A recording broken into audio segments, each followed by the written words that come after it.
further ado, I'm going to pass it over to Dr. Schmitz, Dr. Marshall. One, two. All right, let's get on our feet. We need to bring energy up. I want everybody to stand up. Get on your feet. Everybody need to stand up. Come on, we need to bring it. Come on, DJ Leroy, bring it up. Come on, I want you to act like we're in the Caribbean right now. Come on, we're gonna do this together. All right, here we go. There we go. Come on, we can do better than that. Some of y'all ain't moved in a long time. Keep it going. We're gonna do it together. There we go. Some of y'all ain't moved in a long time. Keep it going. Bring it up, DJ Leroy. There we go. Come on. We're gonna celebrate again today. Keep it going. Come on. Keep it going. Give yourselves a round of applause. Have a seat. So first of all, thank you for coming out. Greet you in the words of Sal Bona that comes out of South Africa, which says, I see you. I am so honored to be here at the Reginald F. Lewis Museum. Let's give it up for the museum for allowing us to come to your space. Pull out your text people, let them know we started. Pull out your phones real quick. I know you married to those phones. Some of y'all got better relationship with your phones than your significant others. So boy, send a message. Say, girl, you still got time to get down here. So come on down. Send out the message right now. Let them know we start right now. Historically, we start on time, so I'm a stickler. I tell people, man, I don't play with my time. All right? So I'm so glad that you all are here. I want to talk about the power of stories and why we're here. In the audience, if I have any of the I saw a couple of our alum storytellers in the building. Any alum, stand up. Just stand up. If you told a story, stand up. You told a story here. Come on, get it around the applause. I see some folks over there. I see Brother Juan. I think both of y'all did the teacher story, so thank you. Why did we create this? So we created this because a couple of years ago I met a guy by the name of Nelson Malden. He was Dr. King's barber. Yeah. Y'all missed that. He was the man behind the man. And the men in the audience know, we tell our barber stuff, we don't even tell our partners, right? See the men lying. I heard, I ain't gonna point out who said, Let me say to the men, we tell our barbers, Juan, right? When you had hair, right, Juan? You had hair, right? We tell our barber stuff we don't tell our significant others, and so we celebrated Dr. King's barber by bringing some barbers here. What you're about to see is amazing, not because I did anything, it's because the Creator is showing up, and we're going to take any negative energy that don't need in this space. Y'all know by praying, folks, we're about to take that out of here right now. We're about to take any of that out of this space. And we're here to celebrate men. And we created this show because stories are powerful. Stories are who we are. They make up who we are. The thing about the stories, we all can tell them. These brothers today are going to give you a gift. They're going to share an intimate part of themselves. And so we want you can take pictures. You should hashtag Reginald F. Lewis Museum. You can hashtag the Shortcut Show. So we started out with the Faith and Fellowship, and then we moved to the Shortcut Show to continue our stories. We had tons of stories. We had a story in the LGBTQ plus community called I'm Coming Out after Diana Ross, which was a dope show at another theater. We've done the You Must Learn about teachers. We've done Strictly Business about business. We did one, the very first one about women. And let's shout out all the women. Gentlemen, get on your feet and make some noise. It is Women History Month. Let's make some noise for the women. Let's make some noise for the women. There we go. So, because we are African, I know some of y'all didn't get the memo. We do things in decency and order. And so we're going to start out with our libation. I'm going to bring up Andre Turner, my brother, who we share scars. What does that mean? Is that we didn't pledge, and no disrespect to anybody that pledged, we pledged an African fraternity. And so he and I were on our line together as Wrights brothers. We've had some stuff that we won't share, just like any Omega men in the building, any Sigmas in the building, any Alphas in the building. Okay, there we go. All right. Any Kappas in the building? No pretty boys in the building. Okay. So Andre's going to pour the libation, and then we have a surprise that we're going to share with you. Go ahead, Brother Trent.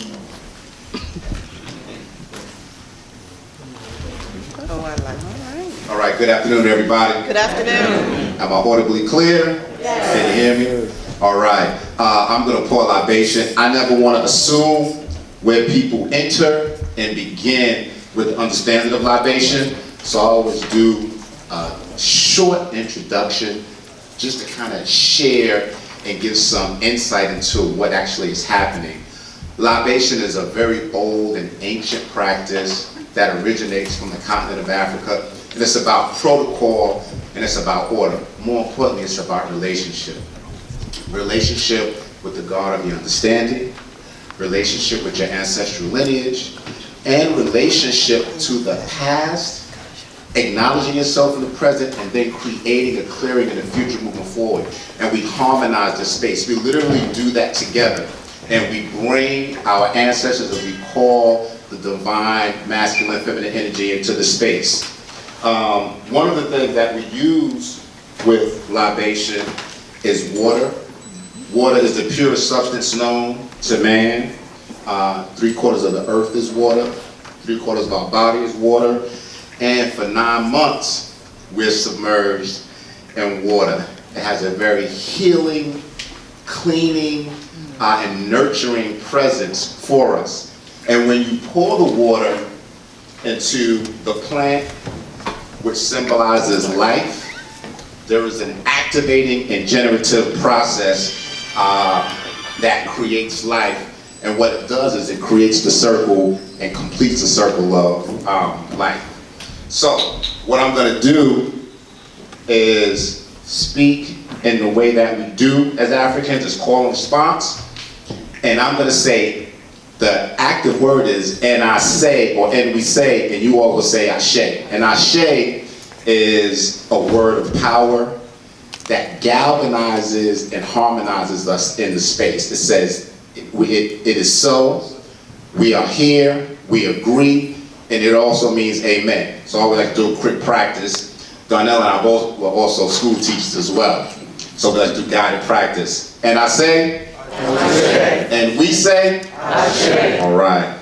We first pour to the divine mother, father energy, the one that goes by many names, and we say, Ashe. We pour to the ancestors that sit at the foot of the creator, and we say, Ashe. We pour to the multiple reflections of perfections, the energies, the Abosuns, the Loas, they call them guardian angels, and we say, Ashe. We also pour to the Africans who are the founders and great nations and civilizations on the continent of Africa, and we say, Ashe. We also pour to the Africans who were savagely kidnapped and experienced the trauma during the Middle Passage, and we say, Ashe. We pour to the Africans who were courageous enough to jump off the ships because they were not going to be held captive in bondage, and we say, Ashe. We pour to the Africans whose bodies lay at the bottom of the Atlantic Ocean, and we say, Ashe. We pour to the indigenous people who were here and were also colonized that brought us into the space, and we say, Ashe. We also pour to our bloodline, our ancestors, our family members who continue to struggle, whose blood runs through us now. And you can begin by calling their name. These are the people that are no longer here. Please call their names. Mary Turner, Florence Turner, Grandma Rosa Johnson James. And we say, Ashe. We now pour to the heroes, the sheroes, the freedom fighters who were also on the front line fighting for our freedom. You can begin calling those names. Martin Luther King, Malcolm X, Sojourner Truth, Anna Julia Cooper, Fannie Lou Hamer, Dr. John Henry Clark. And we say, Ashe. We also pour to those Africans who were freedom fighters that are literally waiting political justice in this moment. And we say, Ashe. Last but not least, we pour to the cycle of life that's coming in from the cosmic energy that's going to be coming to us and through us, that's creating our future forward. Our next centered Africans and children who are going to fight for our freedom to make sure that we are liberated. The next and the yet unborn. And we say, Ashe. Ashe. Ashe. Ashe. Ashe. The libation is finished. Yes, let's make some noise. Let's make some noise for my brother Andre. Keep it going. So we want to first of all, the Men of Change, sponsored by Ford and also by the Smithsonian. If you have not seen the exhibit, I want to encourage you to see the exhibit. So today, before we start our show, I have, these brothers don't know why they're sitting in these VIP rows right here. But these are some brothers who mean a lot to me. These are some brothers, Kennedy, want to bring this, who we going to, because again, you got those pictures of those people that some of you all don't know. You heard about them, you seen them, but these brothers that are sitting right here, They are champions for us here in Baltimore, Maryland. So bring me those certificates, bring me those real quick. So I want to start out with my trainer right here. Yeah. I'm wearing this small shirt because he works out. He works me out. I'm wearing this small shirt because I'm wearing this small shirt because this brother trains me, and this morning he trained my son. He's an amazing man, an amazing friend. I want y'all to put your hands together for my brother Chauncey. Right here. Yeah, I surprised these dudes. Chauncey is next. This brother's always there. This brother's always doing something in the community. Oh, don't have a seat, brother. It's my time, brother. Sit down. He's always doing something amazing in the community. Things that he don't even get paid for. I love his children. Our children are the same age. They've been to school, middle school together, and so I love what he's doing. He's a man. Let me say, a man who cares a lot in this community. Put your hands together for my man, Sean Sinnett in the building. Yeah, courage. Keep going. They didn't know why they were sitting up front. This is my brother who married my sister. So you know I gotta like this dude, Willie Flowers. You know I gotta like him because he married my sister. He is a country boy, but he's smart. He's super smart from the South. Love the dirty South. He's an alpha man, and I love alphas because Paul Robeson, a guy I got a lot of respect for, was an alpha man. Love this brother, NAACP. What is it, national president, local president? Something you doing. Put your hands together, my man, Willie Flowers. Big Willie. Take care of my sister and my nephew. This last brother, if there's a younger version of me, he is right here. I've been knowing this dude probably since he was 14 years old. If there's a younger teacher, he is right here. Sananda embodies everything that I've done as a teacher. We get a chance to do a whole lot of work. This is one of my other students right here. So we talk about men of change and also men of courage. He's an educator, he's a father, taking care of a whole bunch of children that ain't even his and other children. Put your hands together, my man, Sananda Edwards, City College in the building. There we go. Appreciate you all. Give them a round of applause. Give them a round of applause. Give them a round of applause. Keep it going. Keep it going. Keep it going. I wish I had more time to talk about the love that I have for these brothers. Now, another great educator I want to bring to the stage. We call him Big Fred. We're going to say like, he ain't that big, but in his mind, he is big. Big Fred started on the Oxygen Network's Last Squad Standing. He founded Little Laughs, a comedy-infused youth development and anti-bullying educators and families through our laughter. We celebrate this together. He is an Open Society Institute fellow, like I am, and Big Fred produces the Big Laughs Brunch, a live brunch and comedy show experience here in Baltimore. Put your hands together for my man, Big Fred Watkins. Keep it going, keep it going. Yeah. One, mic check. What's up, y'all?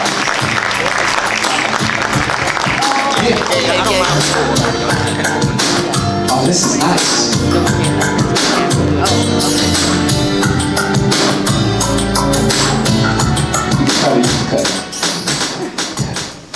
How's everyone doing today?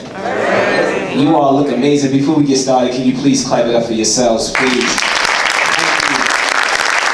I would be clapping pretty well, but I asked you to do it, so I thank you all. I'm so excited to be in front of you all today, and I'm gonna get started. Raise your hand if you've seen the exhibit yet. Okay, it's a beautiful exhibit. I've seen it since the first time I was introduced to Come and Walk. I've been back to the museum and to this specific exhibit at least 3 to 4 times. And I look forward to continuing to come. Froze the moment I walked into the museum. Each exhibit, each time I turned around, each time I turned the corner and seen a different man that looked like me, that had a story that I could only dream of, that went through circumstances that I can't even relate to, but overcame them just for me. Nothing but activists, leaders, thought-provoking change makers all over this exhibit. And it made me think of what an activist really was. So I Googled it. And I learned, really, that an activist is someone that acts to create change. Someone that just sees a change that they feel passionate towards and they act. And out of that action becomes adversity. Out of that action creates sacrifice. But also out of that action and consistent action creates positive change. It creates outcomes. So out of that inspiration, it made me really reflect and think of myself and how I live my life. I like to consider myself a change maker. I like to consider myself an activist. And I put myself in the school district, in the school system, to try my best to create a change. So yes, I'm around your kids. And you know,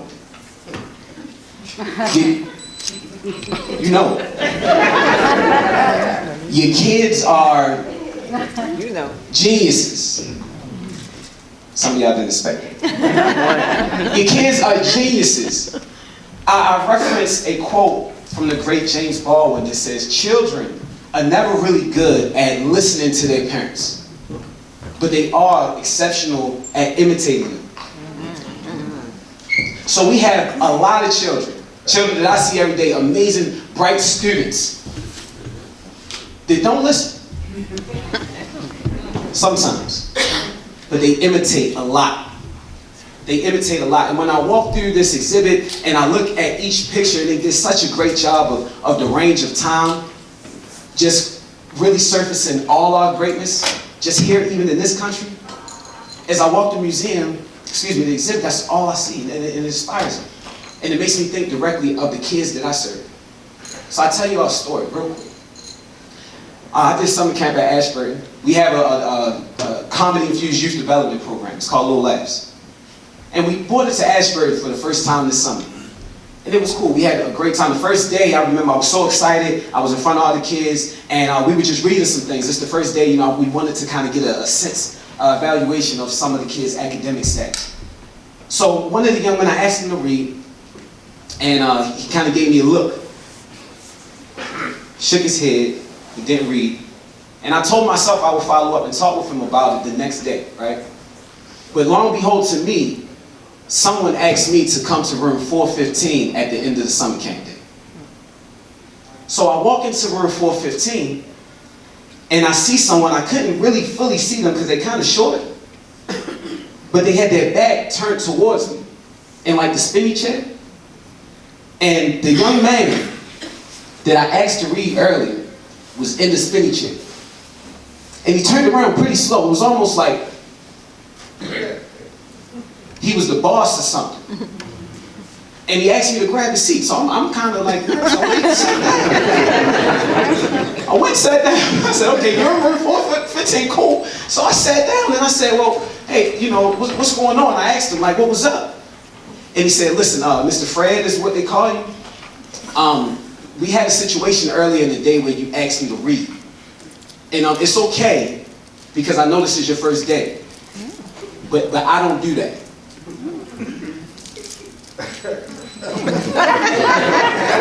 So I'm in room 415, feeling like my job is on the line because I asked this young man to read it. He does not do that.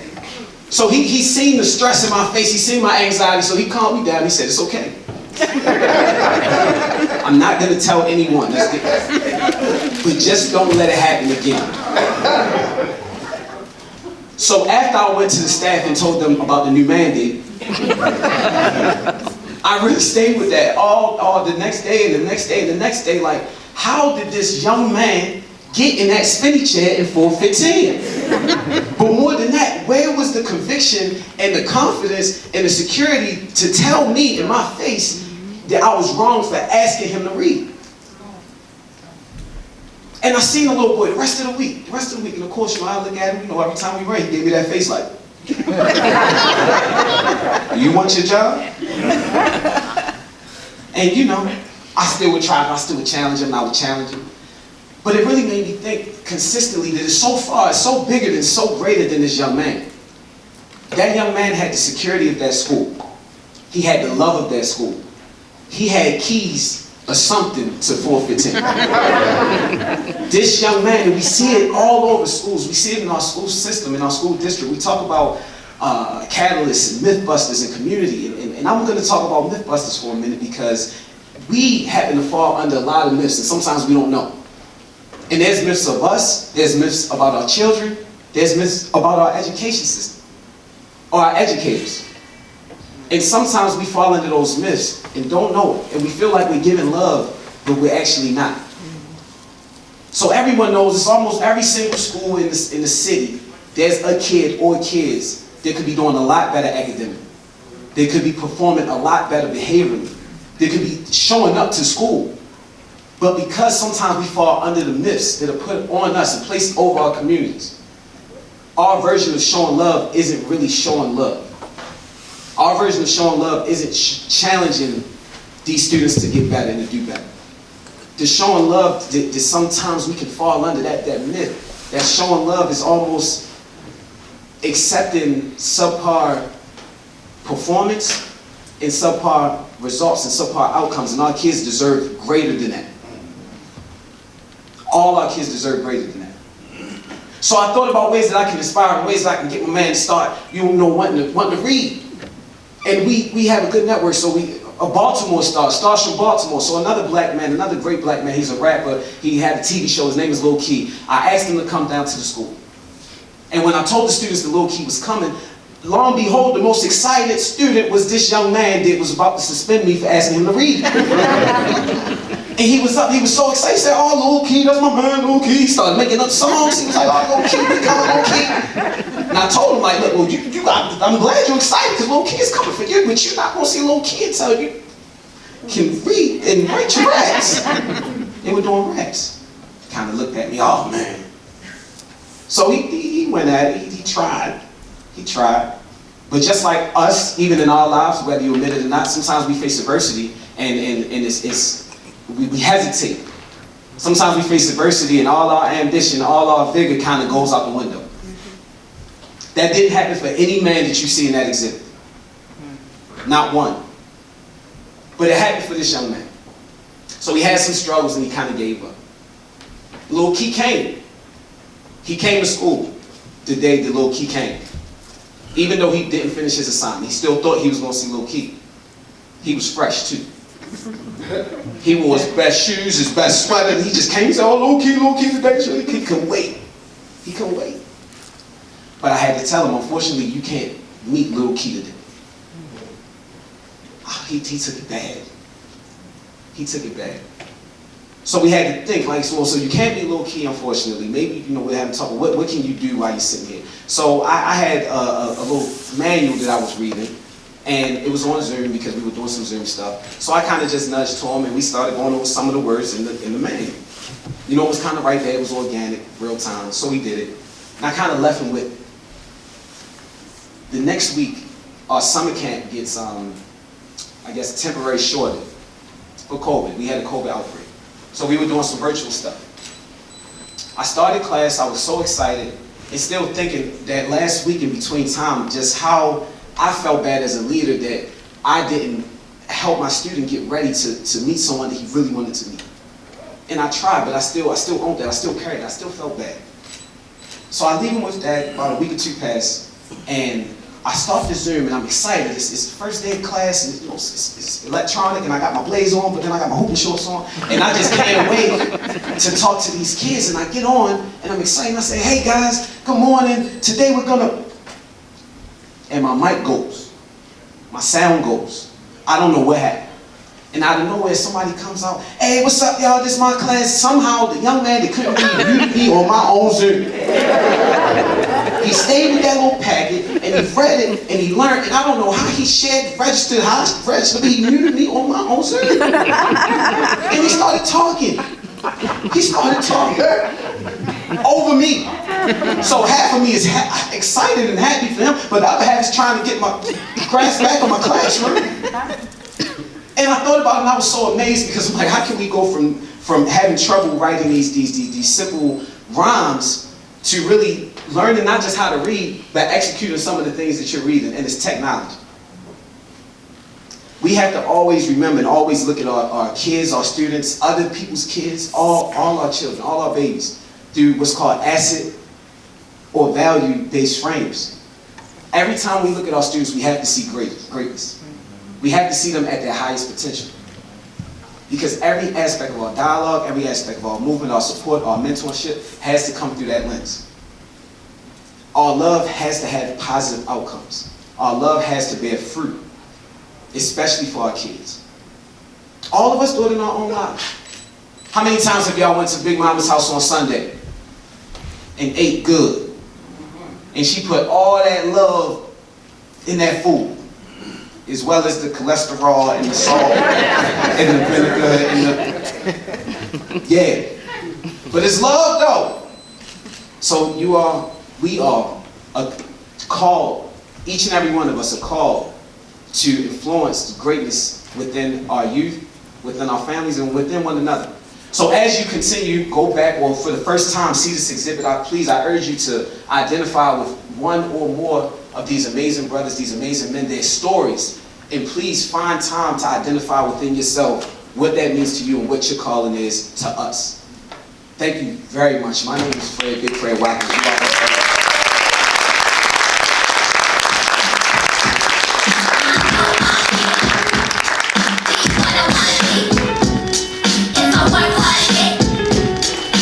That's what happens when you back there running your mouth with your knees. Put your hands together for our man, Big Fred. I don't even know why I need to read this from this brother, but I'm going to give him his respect. I love him.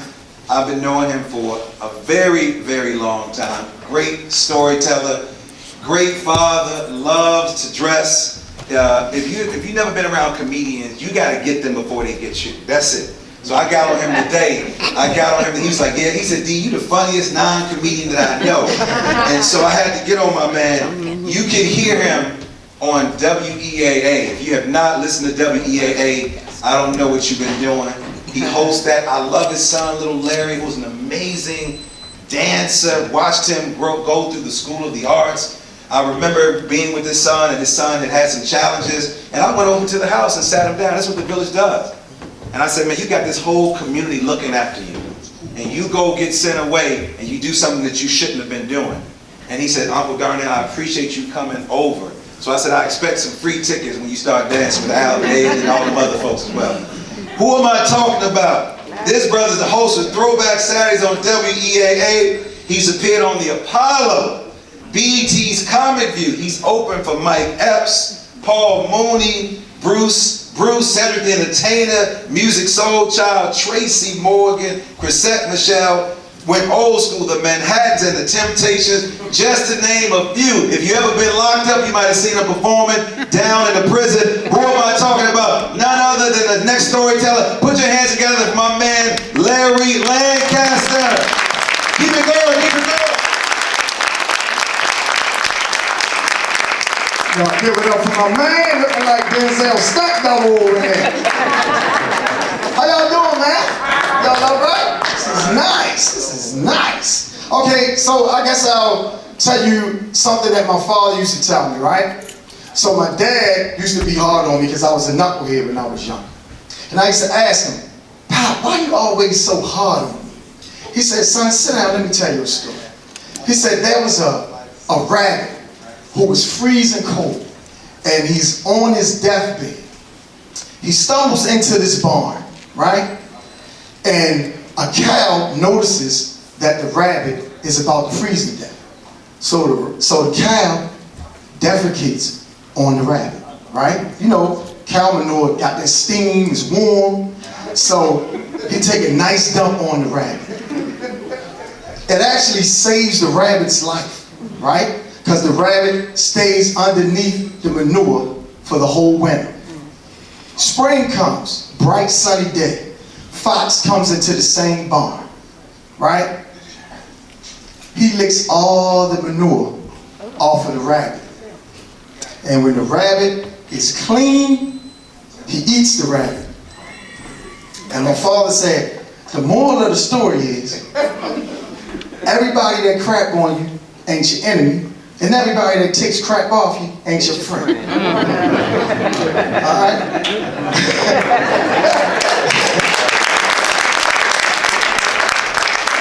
So, I remember my first time telling the joke, right? I was in 3rd grade. And I don't even remember what the joke was. I just remember that that day people treated me different when I made them laugh. And it was just such a feeling. I just remember telling a joke and the whole class erupted, even the teacher. And I never forgot what that feeling felt like. I guess it was something like how dope fiends say the first time getting high. And I was chasing that same feeling for the rest of my life. And that was the day that I fell in love with comedy. And the reason for that was I used to get teased a lot when I was a kid.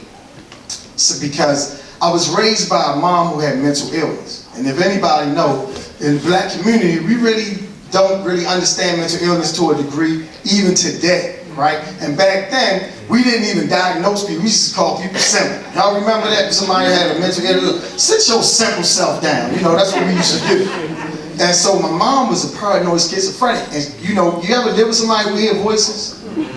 Voices never tell you to do constructive stuff. It's always, you know, voices never say wash the dishes or help him with his homework. You know, it's always set the house on fire. Don't tell nobody, don't wake nobody up. That's what voices tell you to do. So imagine living with someone like that. My mom used to keep me up all hours of the night and wouldn't let me sleep because she was afraid to be up by herself. I used to have to go to school to go to sleep. I've been the same size since I was 12. Because you grow while you sleep. I'm supposed to be 6'4". My mother ruined my basketball career. And so, because she was like the, you know, I guess what people would call the crazy person in the neighborhood, she was misunderstood. But she was a beautiful person, had a beautiful mind and everything, but she used to go through these episodes. So when the kids used to crack on me, I first started off cracking on myself, right? And you know, the art of self-deprecation, that's how I started. And then while the kids weren't talking about me, I started talking about them. And I would I could look at somebody up and down and just like, in 5 seconds, I got you. And I started dismantling people, right? And it started out as a defense mechanism. It developed into a skill, and now it's a profession. And so that's how I turned something that was negative into a positive. The other thing about being raised by someone with mental illness is you get in survival mode. Like I was always in survival mode, trying to overcome things. And it turned me into a narcissist later in life. Because one of the traits of being a narcissist or having narcissistic traits is it comes from abuse, it comes from low self-esteem, and I had all of that. And I used to take that and I would hide it with my own insecurities. And I would dress nice. I would always make it, you know, Donnell mentioned that, and I always made sure I had the best clothes. I always made sure I had the finest women, but I was always trying to overcompensate for something because I was trying to fill a void. I was trying to fill a hole. And one day I just woke up and I thought about it and I said, if I met this person, I wouldn't like him. And I decided that I wasn't going to be a narcissist anymore. Isn't that narcissistic to just have you wake up and decide, you know what, I had enough of this shit, I'm stopping. Even my healing was narcissistic, but that's pretty much how it happened. I was raised by my grandmother, you know, in Douglas Projects, man, and I grew up at a time when, you know, we didn't have designer clothes. We didn't, you know, all of these things didn't matter. It was really about the community. Do we remember that? Remember Afro-American Clean Block? When people used to come out and sweep their steps and throw hot water on their porch, and we would clean up and people would get banners for cleaning up. And so what I'm trying to say is this, just because you're poor doesn't mean you have to live like it. People had pride in where they came from. People, like the things that we have now are nothing new. We always had drugs. But the drug dealers had a certain level of respect for the community, even though they were doing wrong. Like when you would come around, they would say, hey, shorty, this ain't for you. We're not doing it. Right? That's gone. And the village is gone. But I think a lot of that has to do with us. Because we're responsible for what we've produced. Am I right? You're right. You're right. So, I always wanted to just be better. Like, let's face it, we're here for an exhibit, and the exhibit is called Men of Change, right? Most of us ain't gonna be on the wall. Most of us are not gonna go down in history. But the way you change is you have to change yourself. you have to start with being kind to other people. You have to start with being nicest to the people around you, right? And so, one of the traits of being a narcissist is that you have great qualities. Like Trump. Did y'all know our president was a narcissist? Oh, yes, oh, absolutely, yeah. And he was a great man at one point. Right? And then he went crazy. But he made it all the way to the White House. Like, I hear people always say President Obama was an inspiration. And I don't really think so. I think he was a great man and he was almost perfect. I never looked at him and said, I could be that.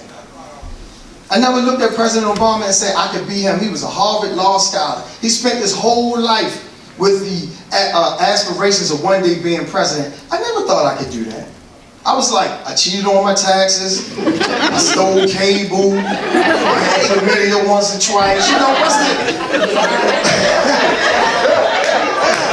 I never thought in a million years that could be me one day. But after Trump, I was like, you know what? I could be the damn president. That's an inspiration. Y'all remember when Jermaine Dupri was going out with Janet Jackson? Remember that? And all the regular people was sitting there like, I could have went out with Janet Jackson. Donald Trump is the Jermaine Dupri of politics.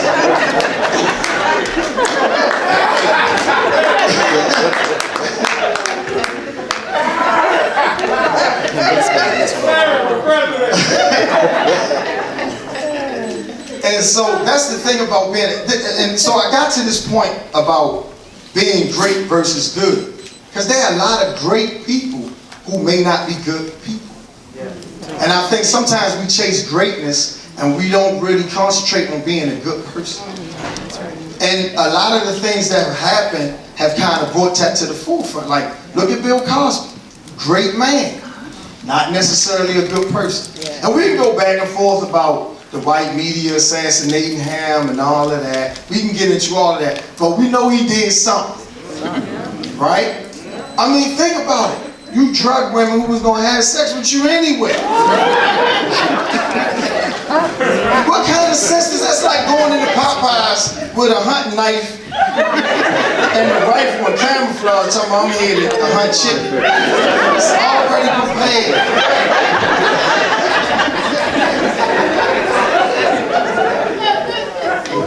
Think about R. Kelly. Great artist, genius level artist, not a good person. And think about what he did with his art. He used his art to be a predator. See? Sometimes people use their greatness to do bad. And so think about it. You're an international superstar. You can have just about any woman you want. And you want to be with kids. That's like you the owner of Krispy Kremes. And you get caught breaking into Dunkin' Donuts.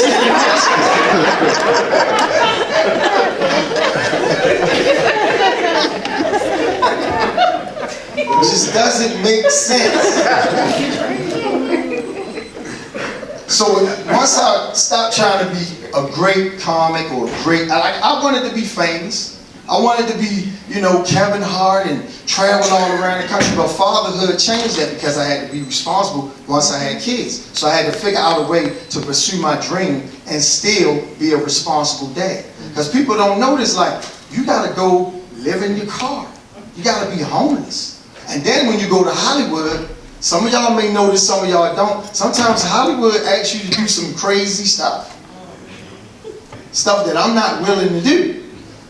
Now, I have a brother who's gay, right? And I love him. He's the only person that I pay from comedy. All my other siblings get upset with me. And when I go to Hollywood, he coming with me. That's right. So when I go see that movie producer, he say, hey man, you want to be in this role? You gotta go on this date. And I'm gonna say, I'm not. But he will. Come on, bro. Time to earn your money. People pay you for nothing. Stop crying. Go in there. I'm trying to know for free all this time to benefit the family.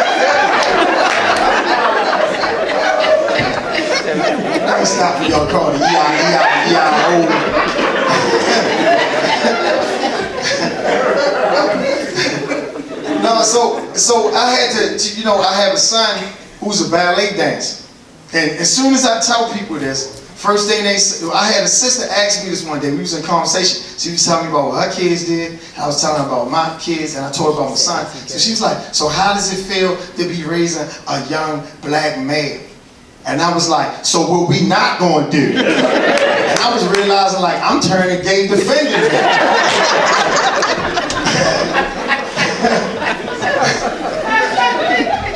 But it was one of those situations where I don't know. And I had to sit my son down and have this conversation. I never thought I would have to have a conversation with him.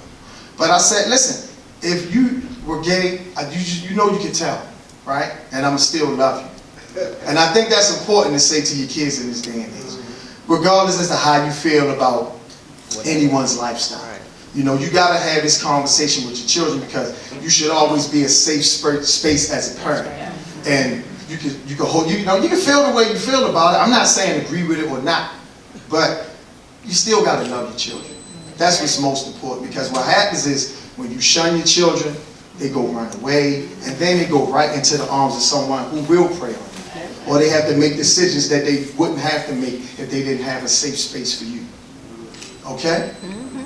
I'm telling you, so that brings me to my next thing. Did y'all know about Magic Johnson's son? Yes. Right? Yeah. So Magic Johnson, for those of y'all who don't know, Magic Johnson's son is about 6'8", 300 pounds. He wears makeup, he wears heels, he wears booty shorts and all that. Right? But that's not why Magic Johnson is upset with his son. Did y'all know they were having a rift? No. Right. What y'all don't realize about professional athletes and professionals in general, they are highly competitive people. And Magic Johnson is considered one of the best point guards in history. Did y'all know this? Yes. But even he's starting to realize he's not the best ball handler in the family.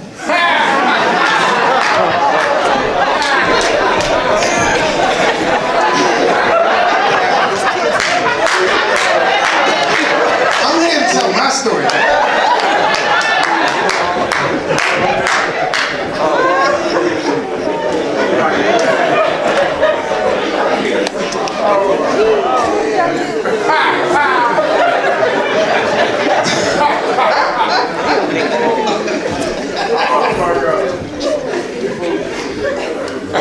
In closing.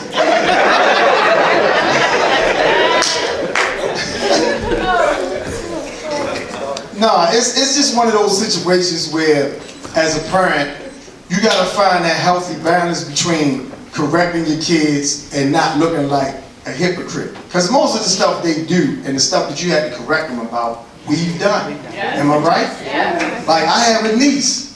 Her mother used to be out there.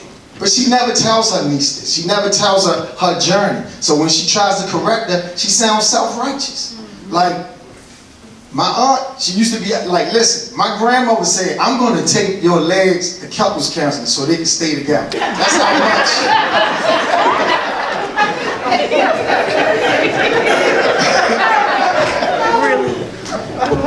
And now her niece, you know, she out there because, you know, I guess that's in her DNA, I don't know. And she can't really correct her because she's lived this life like she was, you know, this and that. And so she can't really affect her daughter at this point. So it's like, she like hustling, she like drug dealers, right? And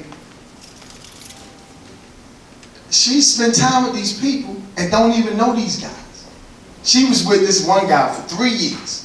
She gets pregnant, now she gotta go to child support. And she had child support. This is all the information she got. His name Black, and he live in Evansville. He like, man, we can't garnish nobody check with Black. So the point of that is, I think we would be more effective as a community if we were more honest about the things that we've been through. And when we complain about our children, and when we talk, these kids don't have no respect, and I agree, so a lot of them don't. But I think our approach is wrong, because I even did. I work in the school system as well, and I grew up in that era where if you were an adult and you said something, a child would listen. Yeah. It's not the case anymore. And you know why that is? because we haven't lived, and when I say we, I'm not talking about you as individuals. We collectively as a community have not lived up to be honorable, respectable adults. And so a lot of the kids, when they see the adults in their household not being honorable and respectable, what do you think they're going to think about someone who they don't know? So when you approach them, it's not another honorable or respectable adult, it's a stranger. That's what they see. And so we've had kids being molested, we had kids go through generations of trauma and we didn't listen to them. We had kids be abducted. So you no longer can approach a child, they don't feel safe. And we've told children, don't talk to strangers. And now we expect to be able to come out of our house and tell a child that don't know us and we don't know them, hey, don't do that. It's not the case. We have to form these relationships. And we have to show up as honorable, respectable adults on a consistent basis. And they have to know that, and then we can redirect them. And it's not easy. And that's what we have to do as a community. And so this is the challenge we all have. Even myself, I'm still working on myself. I'm not completely healed, you know. And it's difficult, but we have to do it.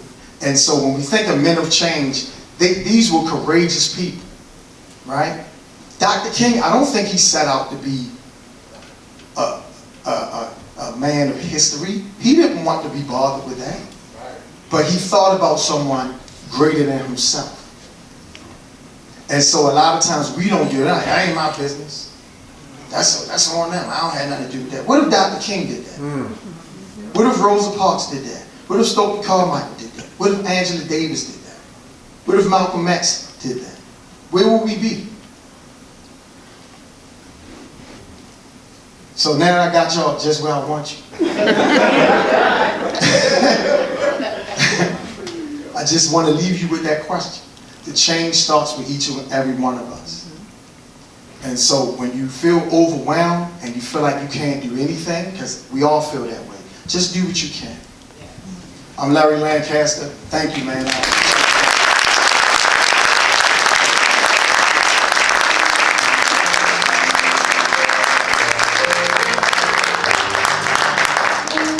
One, two.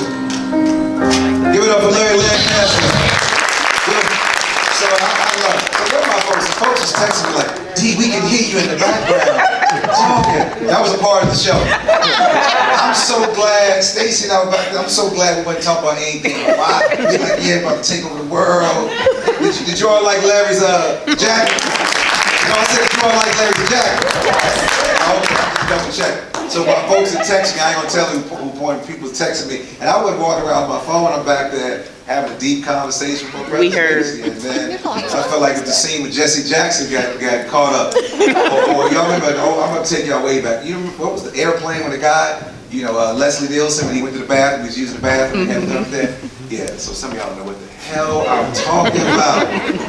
So, the next comment, we gotta give the next storyteller, we gotta give this brother a lot of love. If you any go-go fans in here? Oh, come on. Any go-go heads in here? Name some artists. Name them. Benny and Masters, EU, what else? Okay. Northeast Groove, there we go. The Junkyard Band. All right. Nobody said Chuck Brown? Okay, all right. Some of y'all like me. I said that. Read kids' names, mess the name up. See, look, he's still screaming stuff out. You know he from DC, right? So the next storyteller comes up 295 or sometime 95, coming from the great city of DC, the home of Mumbo Sauce. I love Brother Laughing Lenny, have not seen him in a long time, but he has been on Comic View, The Apollo, Bad Boys of Comedy, God Ain't No Joke, but he is in the building with you today. Make some noise for my man, the next storyteller, Laughing Lenny. Keep it going, keep it going, keep it going, keep it going, keep it going.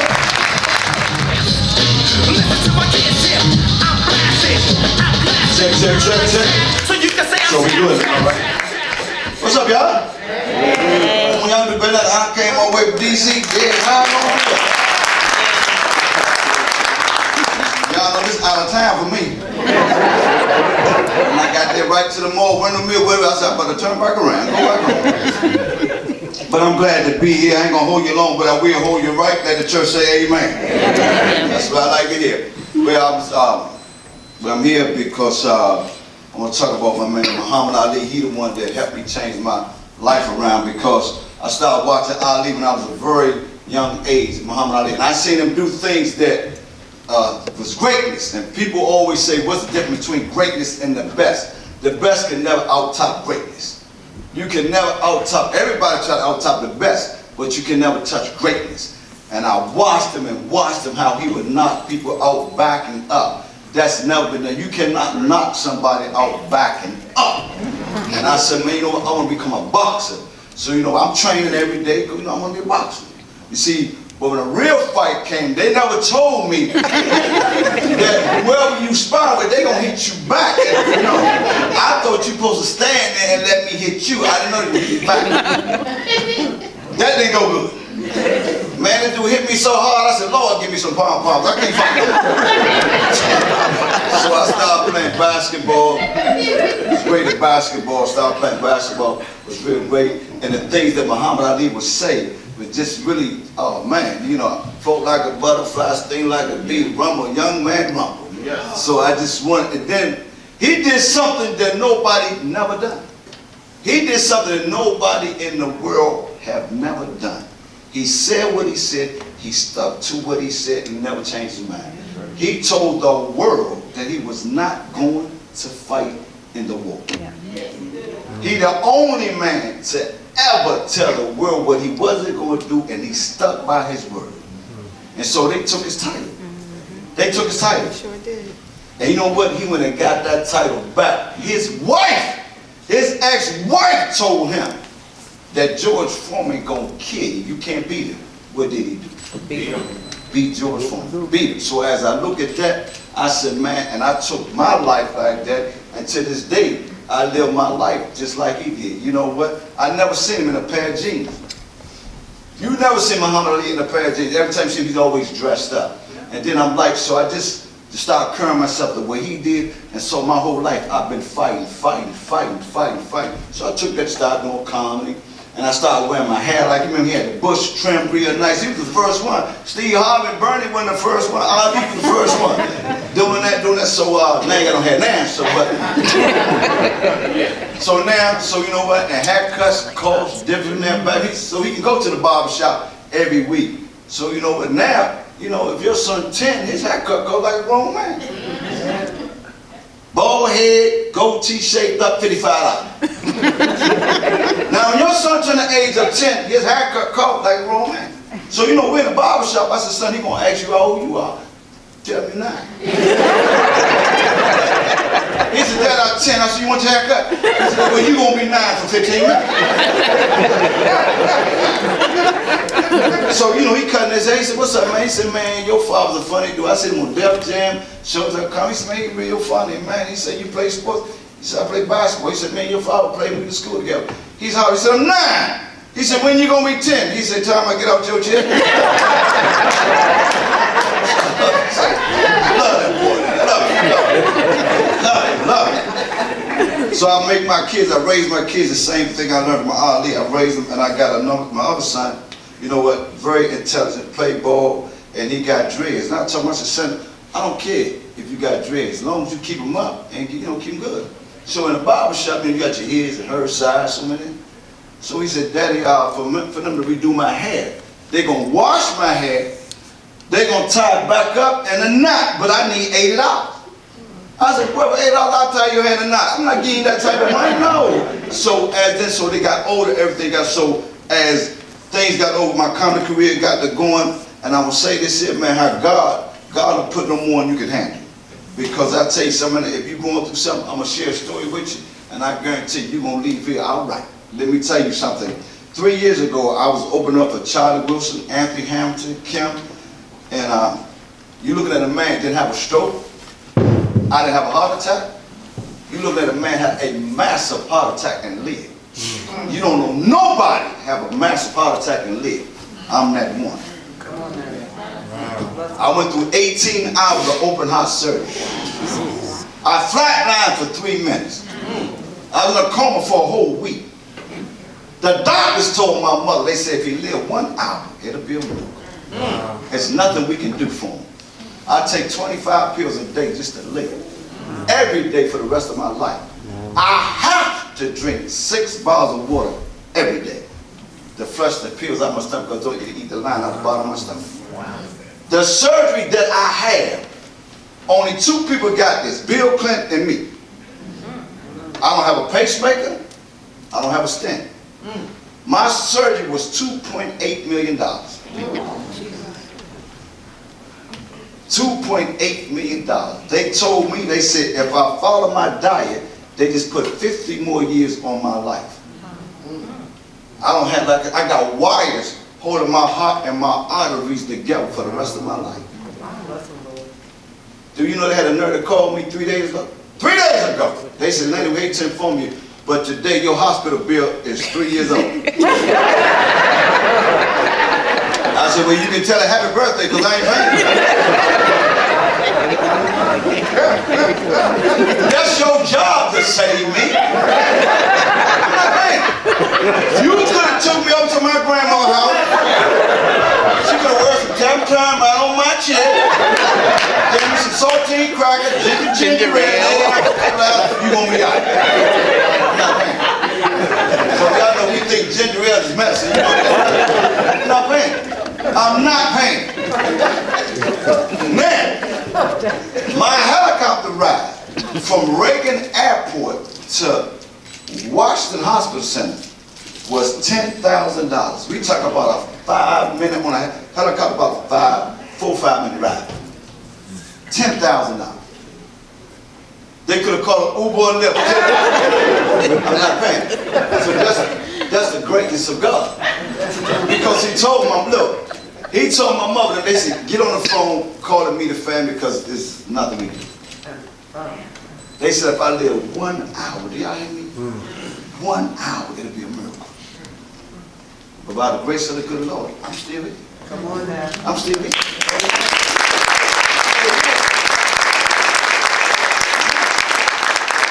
Then, as time go on, take it back to Ali, I'm a fighter. I'm not giving up. I'm a fighter. I'm a fighter. And so now, but when they telling my mother, when you're in a coma, sometimes you ask and hear people, but you really can't say nothing. Right. So, you know, I'm standing right there. When they tell my mother, you know, if you live 1 hour, I said, you know I can hear y'all, right? I wish I'd go in the hallway so they talk. I'm hearing everything y'all saying. So, but as time goes on, you know what? I'm going to say this to all the men in here. I caught COVID. And when you got health issues bad as mine, a heart disease, it's going to take you out. So I'm back again fighting for my life, in the hospital fighting for my life. So I want to tell all the men here something right now. If you catch COVID and it mess you up, they're going to put you on a ventilator. 14 days, 2 weeks, your girlfriend got your cell phone.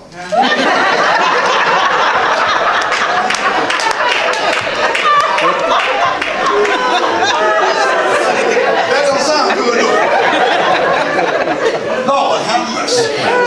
But God Almighty, when you come home, if COVID don't kill you, she gonna kill you. So basically what I'm trying to tell all the men here, man, wear your mask to protect that cell phone. I'm gonna put it out there to you. And so, as time goes on, how good God has been to me. And you know what? I never let nobody tell me things what I can't do, because if you tell me something what I can't do, I'm going to do it just to show you that I can do it. Because that's the power of the God that's in my life. And so I tell my kids all the time, show me the company that you keep and I can predict your future.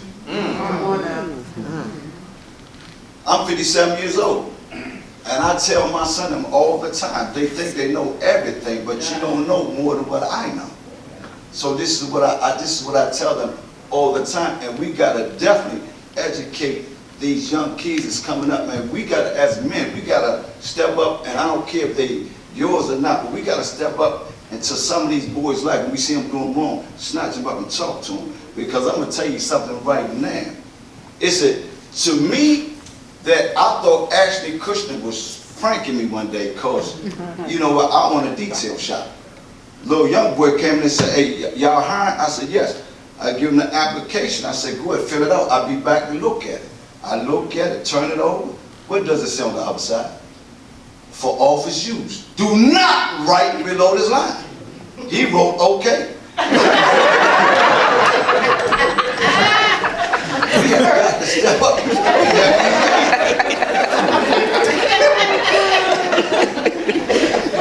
And I'm telling you, we got you because where we come from, these kids are not stronger than we are. Everybody in here before you got saved, either you drunk alcohol or you did drugs. Come on now. We're going to keep it 1800 with no chase. Come on now. Come on now. So I'm at the gas station one day, young boy asked me for some change.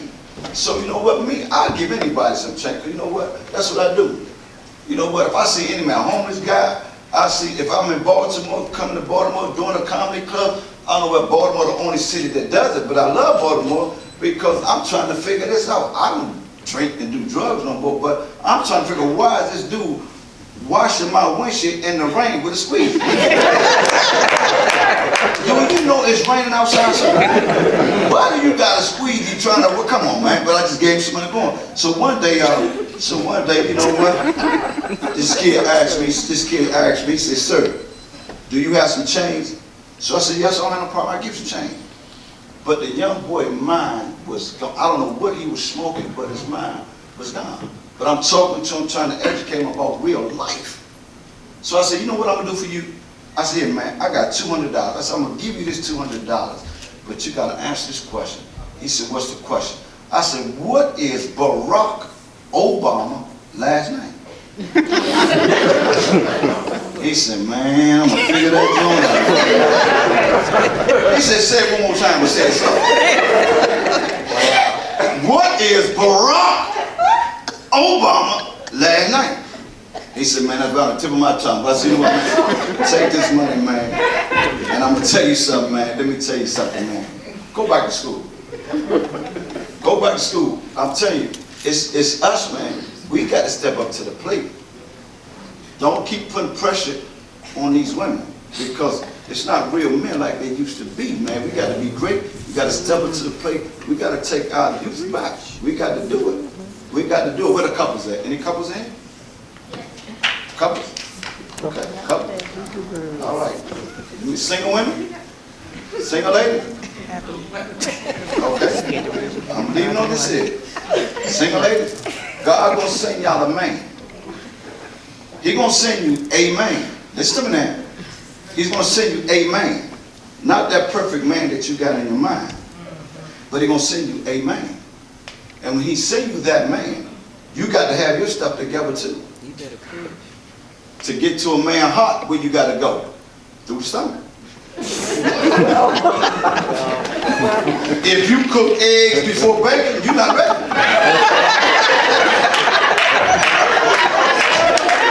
Come on now. Talk to me, man. You feeling it? Right? You feeling it? So I'm going to get on up out there. I was at this girl's house and she, you know, she cooked breakfast for me. And I'm going to tell y'all what I heard. This is what I heard. Bing, bing, bing, bing, bing, bing. She said, your grits are ready. Who microwave grits? This date is not going good. So you know she tell me, she said, I've been standing on this microwave oven for 2 minutes. You need to fix your face. I said, I'm about to fix it. I'm standing here, I got lumpy grits, cold eggs, and hot bacon. I'm going to cheat on you in the name of Jesus. Y'all give me on social media, comedian laughing in it, LUGHINLENNY. Y'all enjoy the rest of the show. I got to go this way.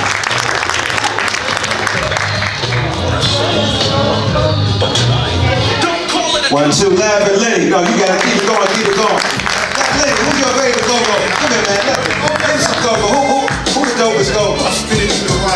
The best go-go back when I was coming up was Chuck Brown Arrest. Yes. The best. It's not, the band's not like they used to be, but Chuck and Rare, they was the best go-go band back then. That's what I came up with. I'm 57 now. So things are not the same. Give it up for my man. Glad he's in the building. So, I personally, you know, the part about being up here with these guys, I mean, I know that we got history, but this last comment, we moved here, I mean, this last storyteller was a comedian. We moved here around the same time. He's an educator, he's a father. Any Omegas in the building, he's an Omega man. Went to Rutgers, married to Adrian Watson Carver from Studio A. Love his children. All of his kids have gone to HBCU, so he's giving back. He didn't go to an HBCU, all right? We're going to let that slide. You might have seen his brother on Oprah Winfrey, Regis and Kathy Lee won an amazing award, Comic View, The Apollo. I love being around this brother. Put your hands together for the next storyteller in the building, my man Stacy, all the way from New Jersey.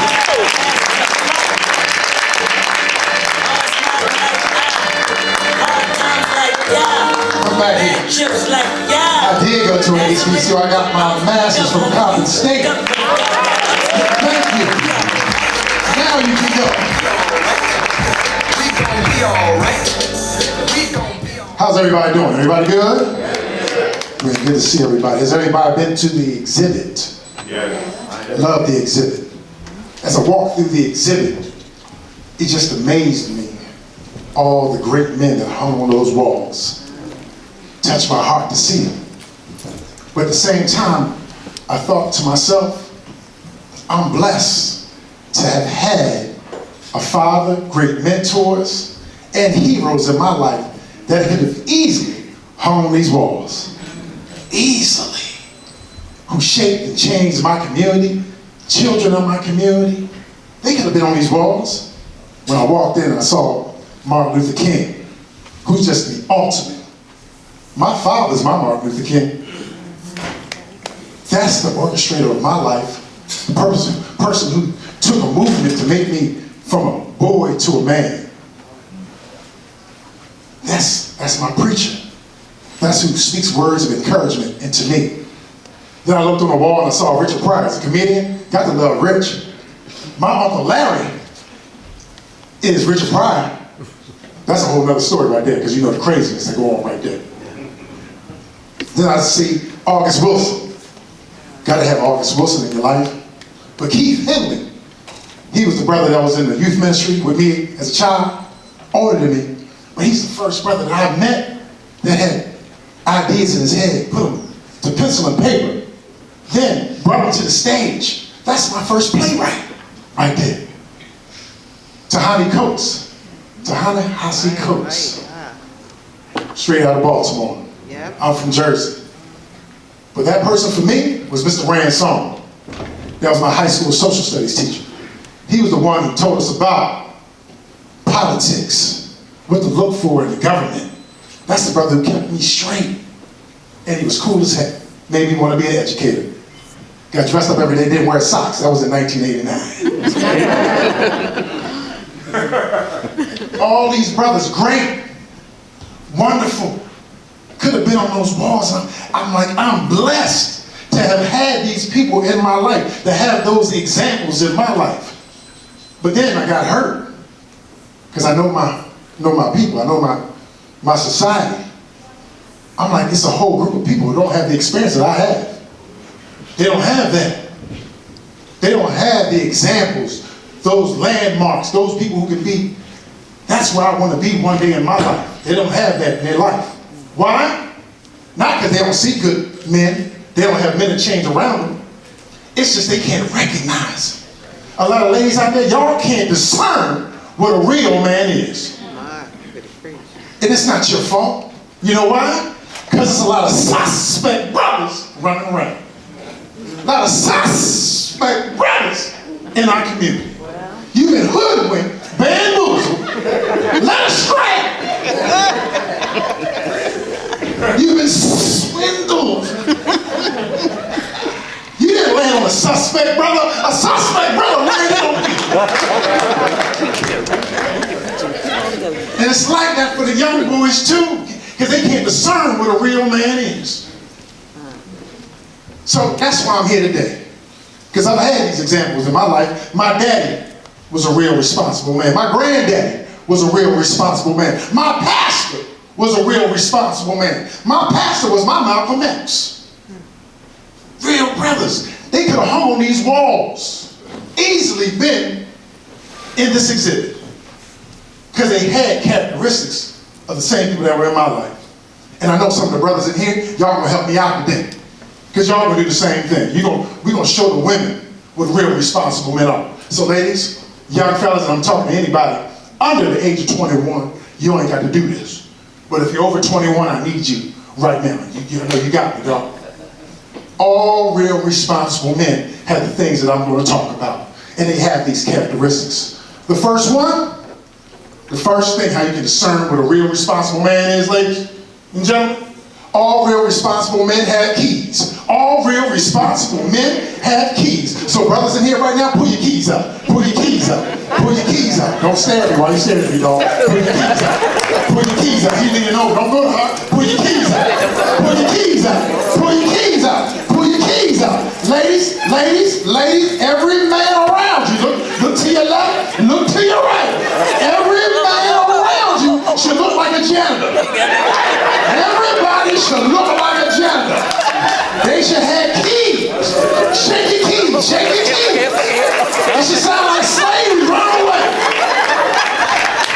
Keys. Keys are important. He got his keys on a ladder. He don't want to lose them. Keys are important. Don't sleep on keys, young people. Got high school students in here. Don't sleep on keys. Single ladies, don't sleep on keys. What do keys symbolize? Vision, responsibility, and ownership. Vision, responsibility, and ownership.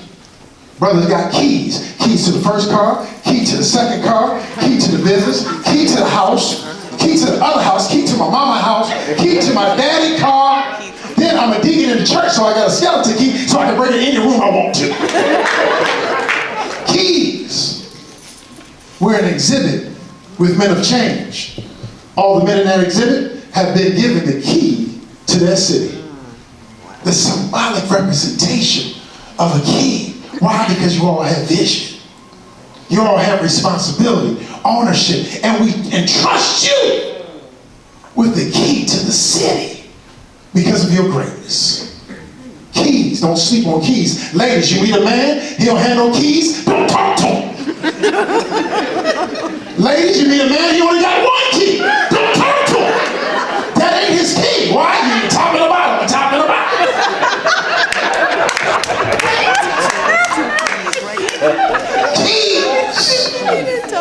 This next one's important. I see this throughout my community.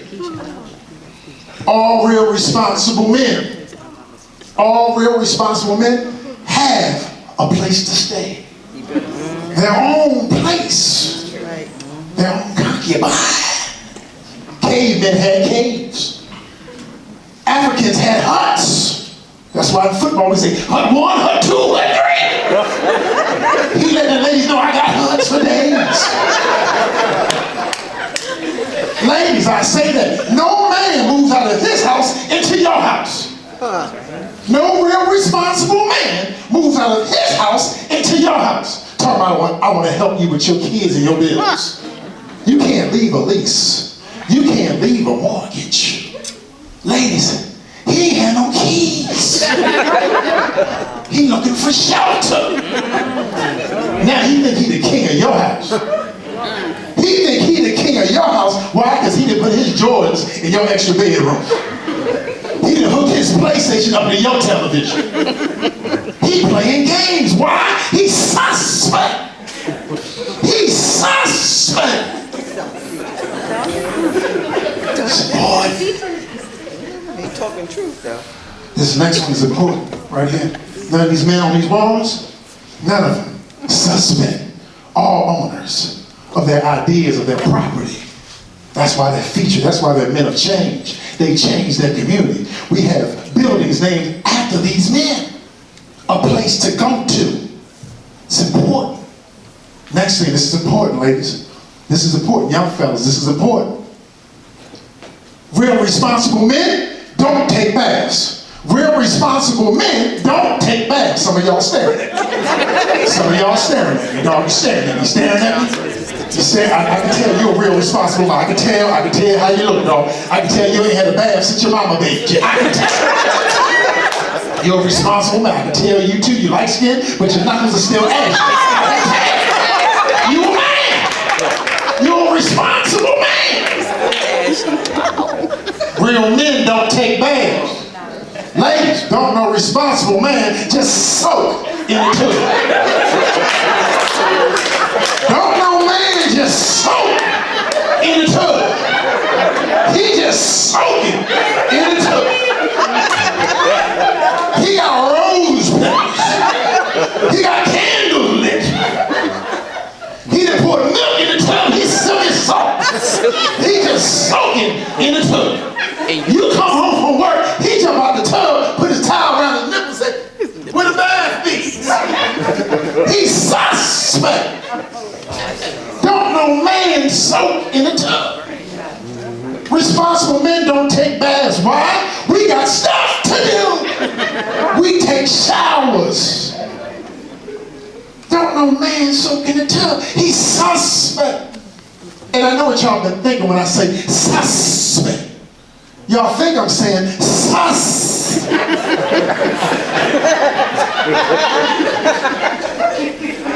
I ain't saying that. I ain't saying that at all. Because sometimes they're the realest, most responsible men in the building. All right. They take care of their mama, their nieces, their nephews, their daddy. They even take care of their kids. They got their own house, own car. They got keys. That's not what I'm talking about. Now, I'm talking about the brother who looked like a man, sound like a man, but it's a boy trapped in a man's body. Come on. Come on. I ain't talking about that. Not doing that. Had a brother when I was a young brother in church, also in the youth ministry. Name was Chuck. Oh, Chuck. This is in the early 80s. You weren't supposed to be out. You ain't allowed to be out. Chuck let you know he was out. Chuck came to church every Sunday. Mean, double-breasted suit. It was green though. White shoes. That's back when we used to iron your pants, remember that? We used to iron our pants back in the day. Crease just shot. You can catch your finger on the crease in his pants. Chuck showed us how to dress.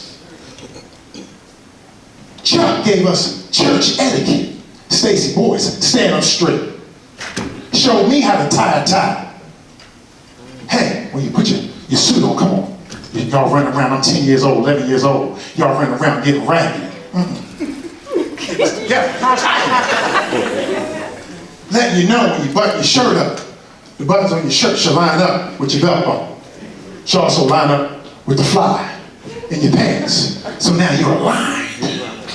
Tie your shoes. Match the colors of what you're wearing. You don't wear no black suit and white socks, Stacy. You ain't Michael Jackson. Then he took his keys, got his pink Cadillac, and drove off. That was Chuck. Chuck is a man. Gave us church etiquette. And also what I realized from watching Chuck as a young boy, he was fearless. He was fearless. And every man in this exhibit, every man in my life, they were fearless. You can't be afraid. You know there are going to be obstacles. You know people are going to try to stop you. But you know what? You do what you got to do to get over them so you can succeed. And he wasn't afraid to talk. In my generation now that we live in, I don't understand why grown men are scared to talk to boys. I don't understand why grown men are afraid to talk to boys. We got little boys running the corners, violence in our streets. When I was coming up, grown men were the thugs. Told little boys, go in the house, you ain't old enough to be out here. Grown men weren't afraid to talk and protect their communities. Because when you own your house, you on your block. You just don't let anybody do whatever on your block. That's how my daddy was. And I realized that young men watch older men. Full time during the day, I'm an administrator in the school. Baltimore City. I'm in the middle school. One day I'm in my office. You know, they are little middle school kids crazy. Boy, 13. Nickname is Man.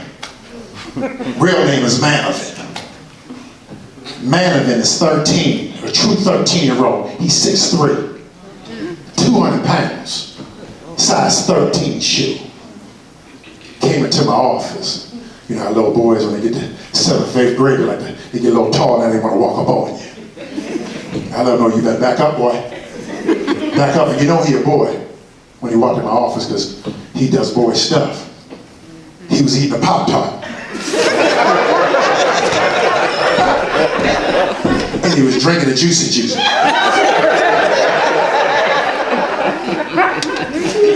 You're just a big boy, that's all you are as a boy. But he didn't walk up on me with no intimidation. We have a great relationship. He came in my office the other day. He looked down at me and said, Mr. Carver, can I ask you a question? I said, yeah, you can ask me whatever you want. I got you. He said, Mr. Carver, I see you do comedy. I see you on flyers. I watch you on my phone, on YouTube. You got a family to take care of. Then you come in here with us every day. I respect that, Mr. Carver. He looked at me and said, Mr. Carver, can you be my father?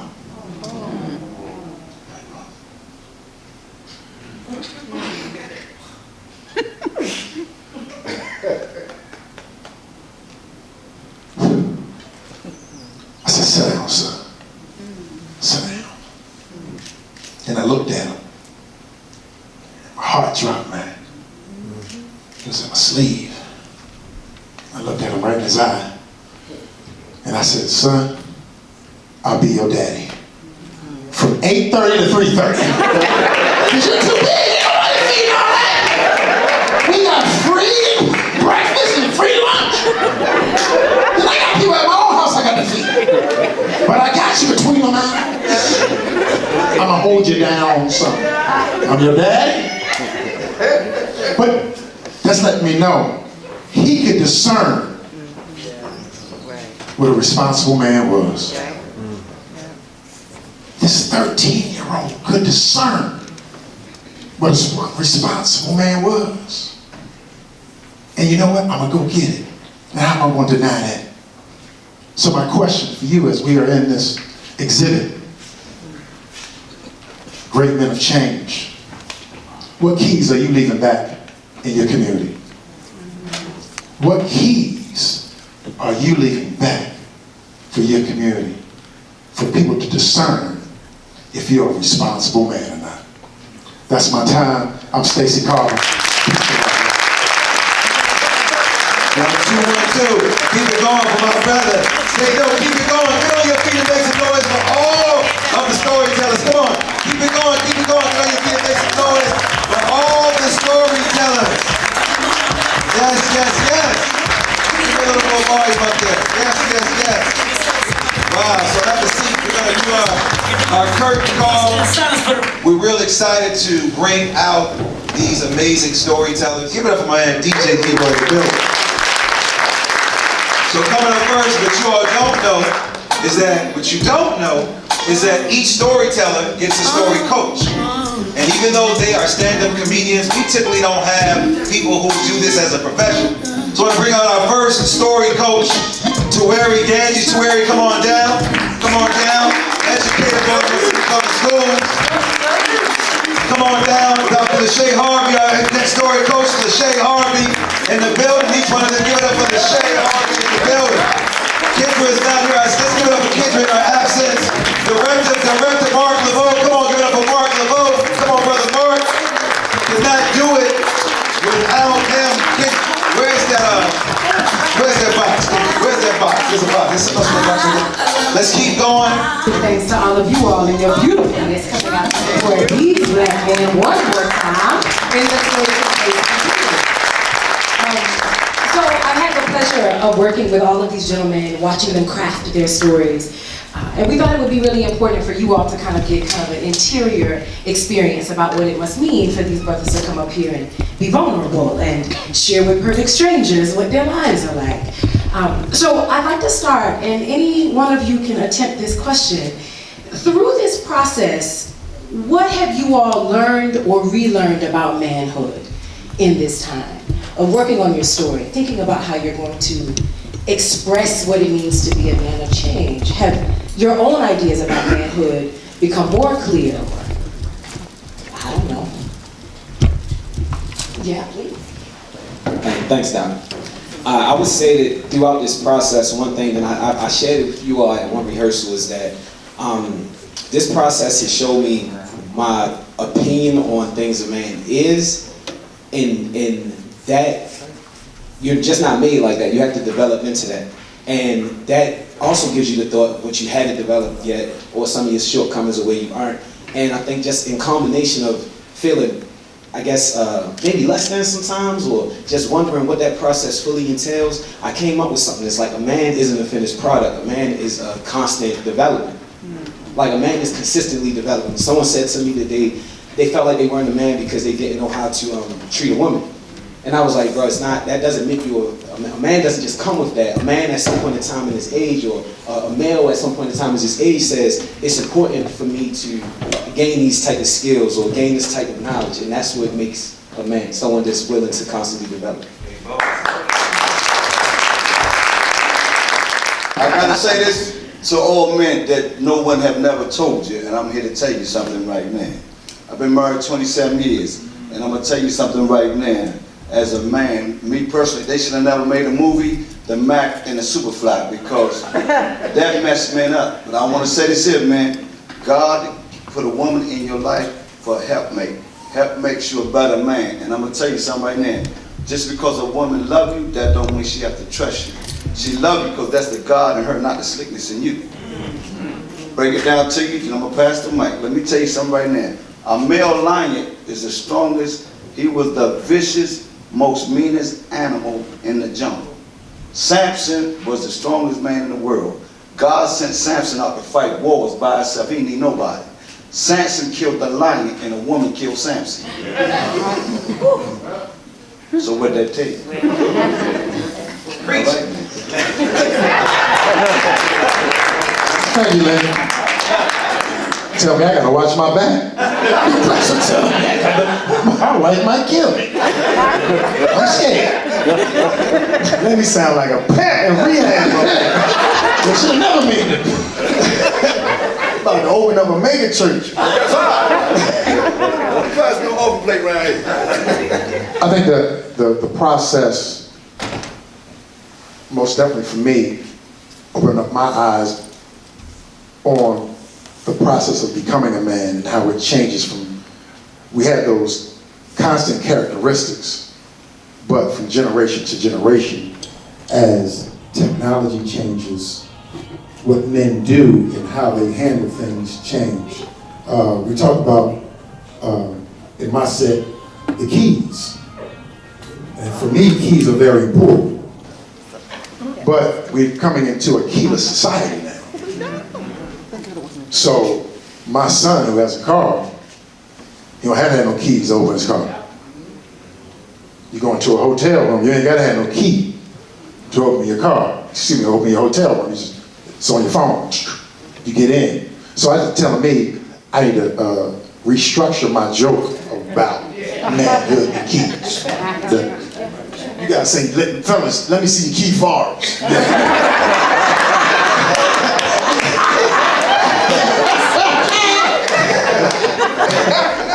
I think for me, it's kind of realizing what manhood means to each and every individual man, and that is different depending on who you are.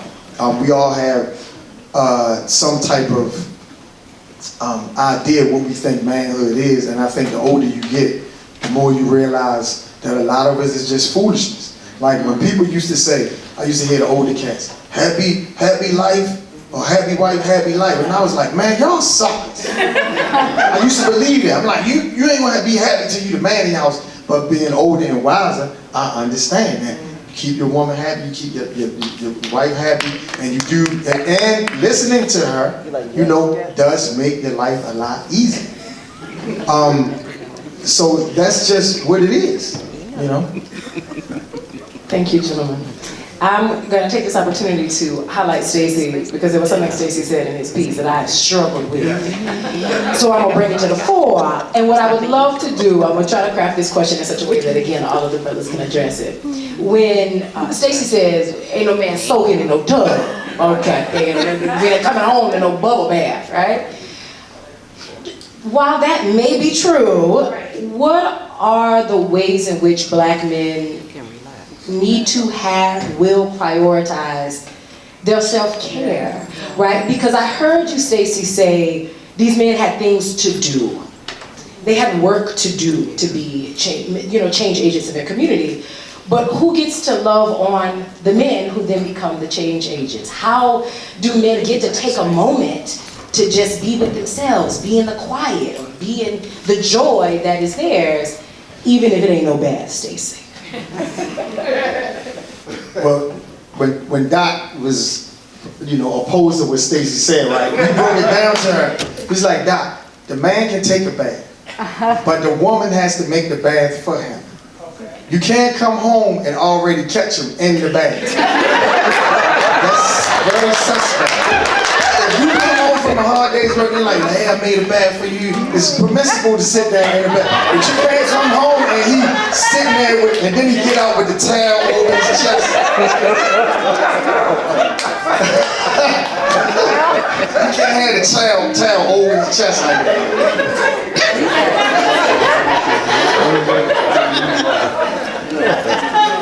You must watch that Run DMC show. But you know what? We're going to go back off the subject, but I want to say this here too, that, sometimes, like I say, people always tell you what you can't do, but how I got my contract, it's CarMax. I don't know if everybody knows about CarMax. But CarMax, they, if you buy your car from CarMax, or you say your car to CarMax, what they do is they fix the level, dye the seats, and dye the dashboard. Basically what they do is make the car look new in the inside. So let me tell you something. You have to be a contractor. You got to go to school for this. But they pay a whole lot of money.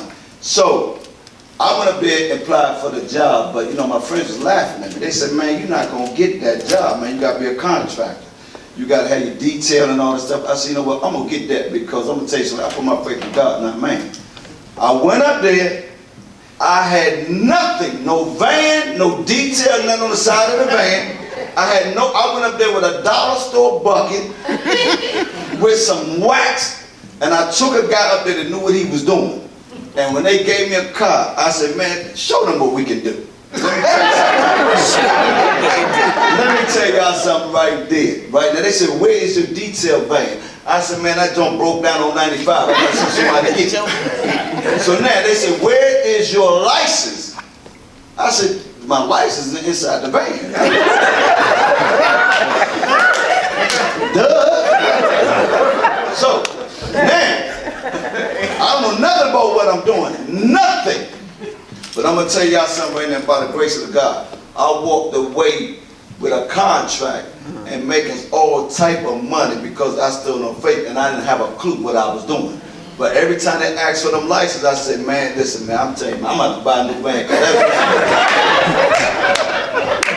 I found out where to get my license. I went to LA, went to school for 2 weeks. I told them, I said, man, I hate to break this news to y'all, but I had some issues. I'm dealing with some issues in my family, so I got to go away for a little while. But they don't know where I'm going. So I went to LA 2 weeks, came back, certified technician. I'm the #1 certified technician in the DMV.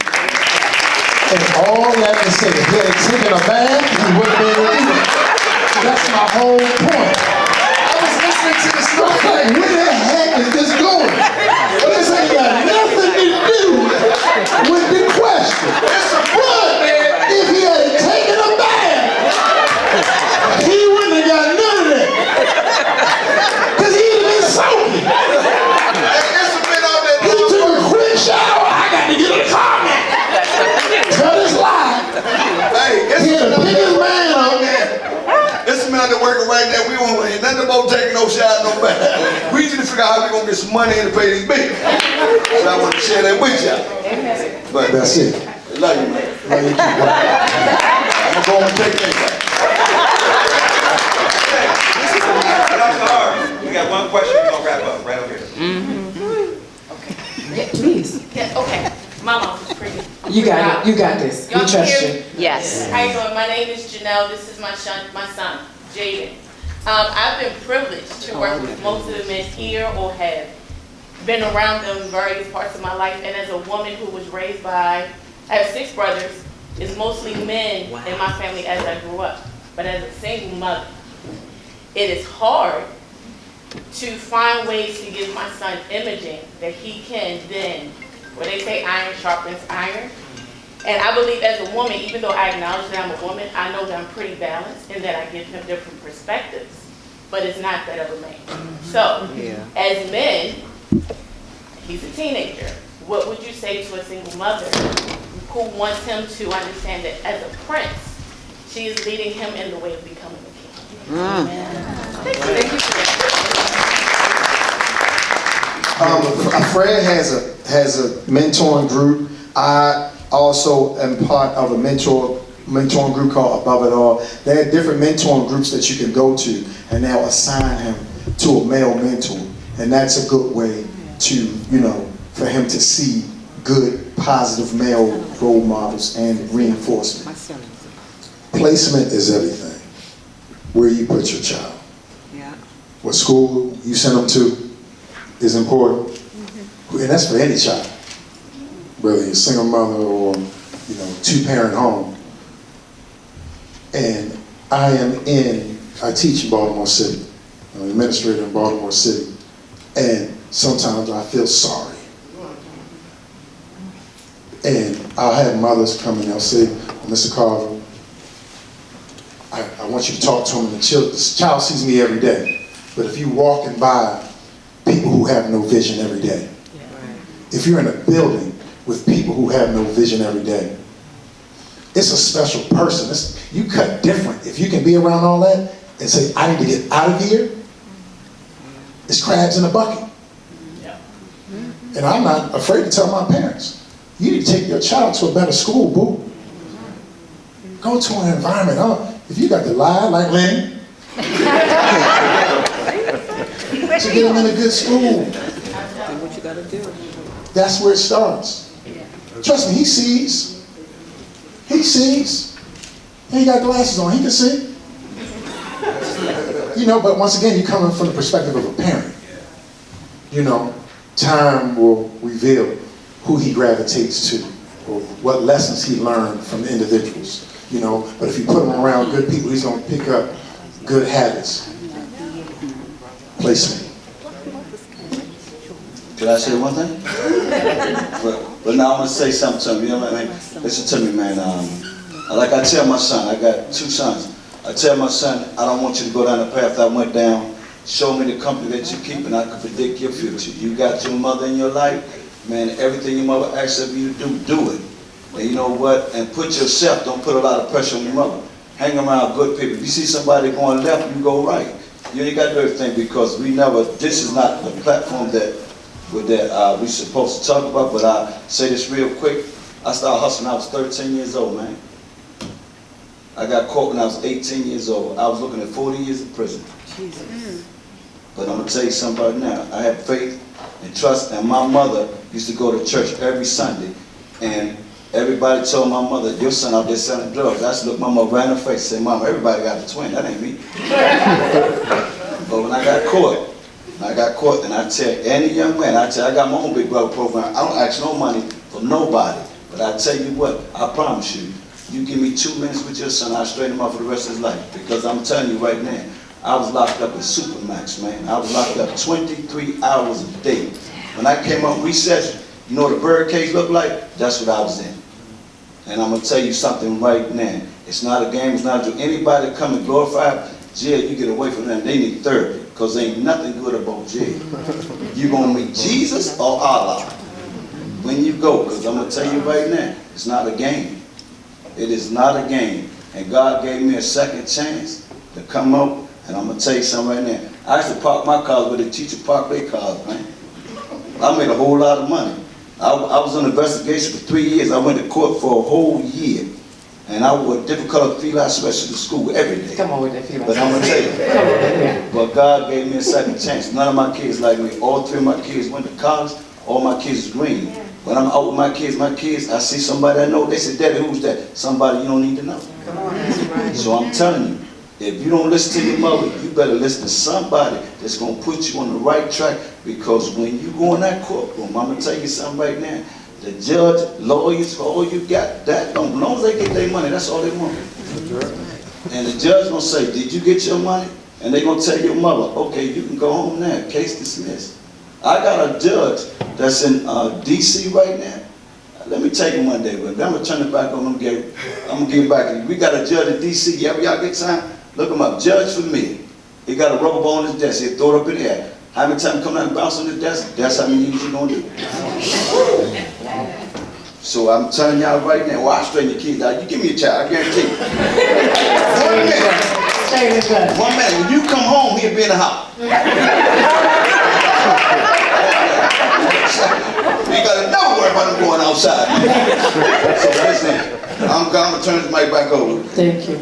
Well, we're coming to the very end. I'd like one last question that I'd like all of you to address. Stacey, may we start with you because you'll have the mic. As you all look forward to being elders in our community, there were several decades where we didn't think y'all would make it to be 21, 25, 30, 35, and 40.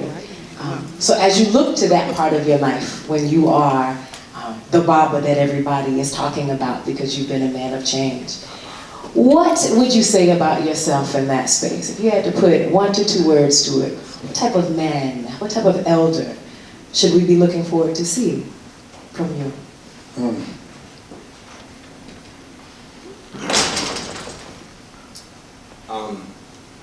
Baba, mogul, someone that looks familiar, talks familiar, but really created some really unfamiliar realities.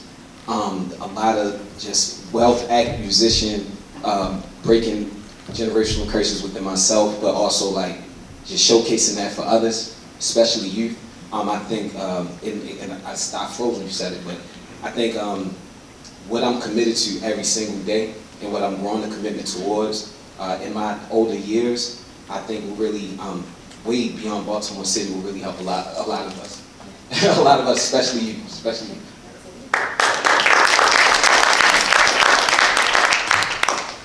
As a the result of investing and developing myself, I'm able to invest and develop others and give back. And so that's my main, I would say, the thing about being an elder. That's your job. You have elders and you got old people.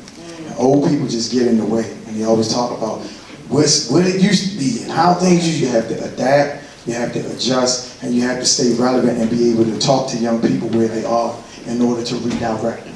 And that's very important.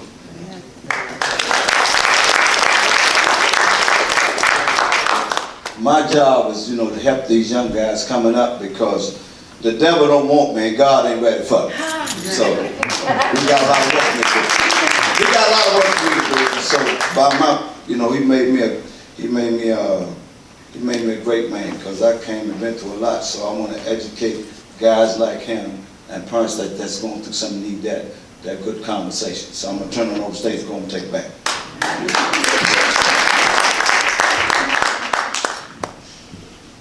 I'm 51 years old, I'll be 52 in July. It amazes me when I go out and people call me OG. Something I'm trying to get used to. But what I'm proud of is that I have people that have come behind me who are doing better than me. Leaders make leaders.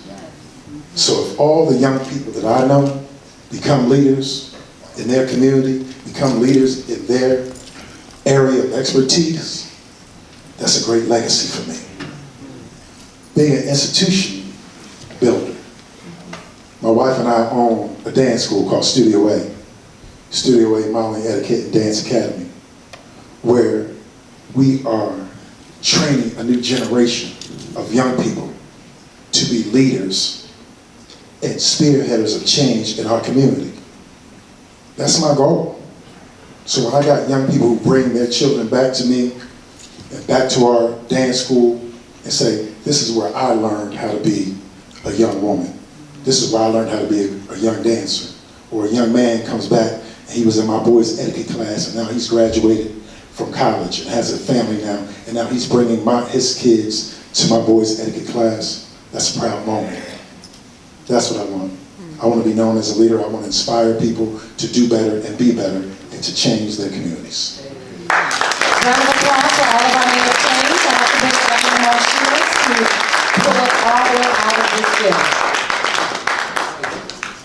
Let's bring our entire cast back up here, all our crew. Let's give them a round of applause. DJ Bring It Up Leroy. DJ Leroy. Shout out to Terry Taylor. Terry Taylor, come on up here. We're going to get some photos. DJ Bring It Up. We appreciate you all. The Shortcut Show is going to Faith and Fellowship.